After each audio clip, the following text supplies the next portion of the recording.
अस्सलाम वालेकुम जी, मैं हमारी अली, आप देख रहे हैं मेरा चैनल। इशरा केस में सबसे बड़ी ब्रेकिंग न्यूज़, जहां पर ट्यूशन इंतज़ामिया ने एक और नया इंकशाफ कर दिया है। रस्सी बाथरूम के अंदर नहीं, बल्कि रस्सी बाथरूम से बाहर पड़ी थी। ठीक है, नाइमा वॉशरूम के अंदर, रस्सी वॉशरूम से बाहर, छोटा सा खुड्डे जैसा बाथरूम इनका। सबसे पहले कौन पहुंचा? गिरफ्तार होने वाले 3 अफराद जो हैं वो कौन निकले? बच्ची के स्कूल असातिज़ा जो हैं वो इस खुदकुशी की थ्योरी को मानने से साफ इनकार कर रहे हैं। टीचर्स बच्चों को ज़्यादा अच्छे से जानते हैं, क्योंकि बच्चे बहुत सारी एक्टिविटीज़ स्कूल में करते हैं और बच्चों पे उनकी नज़र स्कूल में एक एक लम्हा होती है। नईमा का बाकायदा प्लानिंग के तहत कत्ल किया गया है। 9 जुलाई का वो हौलनाक वाक़या, जहाँ पर बाथरूम जाने वाली 10 साला नईमा की बाथरूम से पुरस्रार हालत में लाश मिलने की पूरी कहानी। पोस्टमार्टम रिपोर्ट में दम घुटने की तस्दीक, लेकिन रस्सी के बाहर होने का जो दावा है उसने पुलिस इन्वेस्टिगेशन को हिला के रख दिया। पुलिस क्यों इस केस को खुदकुशी का रंग देकर बंद करने की कोशिशों में लगी हुई है। डे 1 से फैमिली जो बार बार बोल रही थी कि हमारी बच्ची ऐसा नहीं कर सकती, उनके बयानात भी इसी तरह थे, लेकिन छोटी बच्ची ने वो बयान जिन भूतों वाला, और इससे पहले भी बच्ची खुदकुशी की कोशिश कर चुकी है, वो क्यों दिया, किसके कहने पे दिया। आज की वीडियो बड़ी इंपॉर्टेंट है। रिक्वेस्ट है चैनल को सब्सक्राइब करें, आपकी सपोर्ट की ज़रूरत है और आपने वीडियो को आखिर तक मुलाहिजा ज़रूर फरमाना है। ये रस्सी जो बांधी हुई है ना, कपड़े हैंग करने के लिए रखी हुई थी। अच्छा, जो लोग इस केस से नए जुड़े हैं, अभी देख रहे हैं, उनको थोड़ा सा मैं याद करवा दूं कि ये लर्ज़ाखेज़ वाक़या 9 जुलाई को इचरा जो है उसकी एक 2 मंजिला घर में चलने वाले ट्यूशन सेंटर में पेश आया, जिसमें घर में ही 2 लड़कियां, 2 बहनें जो हैं ट्यूशन सेंटर चलाती हैं। एक गरीब रिक्शा ड्राइवर अदनान, जिसकी 3 मासूम बेटियां इसी ट्यूशन सेंटर में पढ़ती हैं, जहां छठी क्लास की 10 साला नईमा जो है वो 4:15 बजे टीचर से इजाज़त लेके नीचे वाली मंजिल पे जो है वो बाथरूम है वहाँ पे जाती है टॉयलेट यूज़ करने।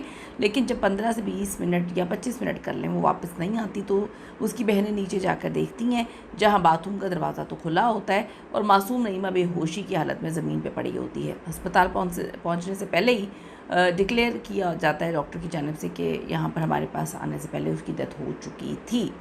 डॉक्टर्स के मुताबिक उसके गले पर रस्सी का गहरा निशान मौजूद है, जिसकी तस्दीक बाद में पोस्टमार्टम रिपोर्ट में भी हुई कि मौत दम घुटने की वजह से ही हुई है। अब यहाँ पर 2 रस्सियों की बात जो है वो की जा रही है। एक तावीज़ वाली डोरी जो होती है, छोटी सी होती है, और दूसरी कपड़े लटकाने वाली।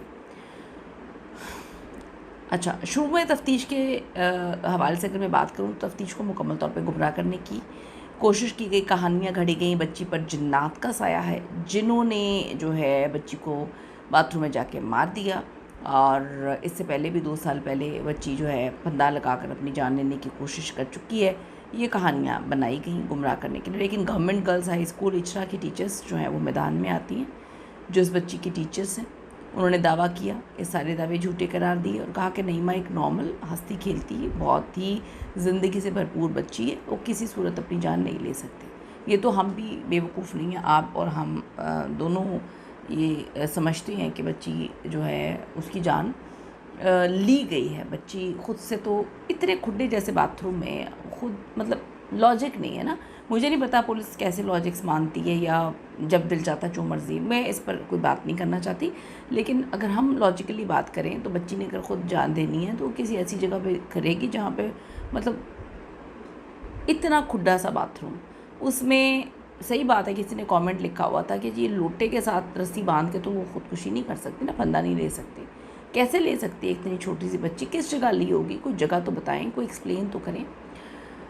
अच्छा, अब जो ट्यूशन सेंटर इंतज़ामिया, उनकी जानिब से आने वाला एक नया बयान जैसे सस्पेंस को बहुत अरूज पे पहुंचा दिया। ट्यूशन वालों का कहना है कि वो रस्सी बाथरूम के अंदर मौजूद ही नहीं थी, बल्कि वो तो वॉशरूम के बाहर पड़ी हुई थी। अच्छा जी, वाह, क्या बात है। अब यहाँ सबसे बड़ा सवाल जो है वो खड़ा होता है, अगर रस्सी बाहर थी तो जो 10 साल की मासूम बच्ची है, वो बच्ची बाथरूम जाते हुए ख़ुद अपने हाथों में मौत का सामान, यानी कि वो जो रस्सी है, लेकर अंदर गई। फिर कहानी वही है जो स्कूल की टीचर्स बता रही हैं कि कोई इंतहाई चालाक मक्कार किस्म का शातिर कातिल है, जो बड़े अरसे से हाथ लगा के वहाँ पे बैठा हुआ था, जिसने बाहर से रस्सी उठाई, बाथरूम में घुसकर बच्ची का गला जो है वो घूंटा, मारा, उसे वहीं छोड़कर फरार हो गया। ट्यूशन वालों के इस नए बयान के बाद पुलिस इन्वेस्टिगेशन का रुख चेंज तो होना चाहिए। पुलिस ने इस पहलू पर भी तफ्तीश कर रही है कि क्या ट्यूशन सेंटर के अंदर या फिर बाहर से मशकूक शख्स दाखिल हुआ जिसने रस्सी का इस्तेमाल किया। घर में उस वक्त ऊपर और नीचे जितने अफराद थे सबसे तफ्तीश तो हो रही है। 3 अफराद उस वक्त जो है पुलिस की हिरासत में भी चले गए थे और बच्ची की डिटेल फॉरेंसिक रिपोर्ट का इंतज़ार भी किया जा रहा है। लेकिन पुलिस ये कहानी सुना चुकी है कि बच्ची ने अपनी जान खुद दी है। ख़ुदकुशी का मामला है। केस को बंद करने की कोशिशें हैं। रस्सी के बाहर मौजूद होने वाले इस नए दावे ने कई किरदारों पर जो है वो शक की सुई लटका दी है। क्या इचरा पुलिस ने इस नए सुराग की मदद से मासूम नईमा के असल कातिल तक पहुंच पाएगी, या फिर रिवायती जो इनका अंदाज़ है उसमें इधर उधर से मामलात को ख़त्म करने की कोशिशें की जाएंगी। इस केस को भी रवायती सुस्ती की नज़र करने की प्लानिंग करने वाली है। ट्यूशन वालों के इस नए दावे पर आप लोगों की क्या राय है? आपको कुछ समझ आ रही है तो मुझे भी समझाएं, क्योंकि मैंने आपको बताया मेरे पास इतना अक्ल शऊर तो नहीं है, ना मेरा दिमाग इतना चलता है, ना मुझे इतना कुछ पता है। आप ऐसे अगर कोई समझदार है तो बताएं कि इतने छोटे से खुड्डे जैसे बाथरूम में वो बच्ची किस तरह से अपनी जान लेगी। खुद से वो लड़की रस्सी पकड़ के तब तक रस्सी से गला दबा सकती है जब तक वो मर ना जाए। समझ आती है तो ज़रूर बताइएगा। See you in the next video.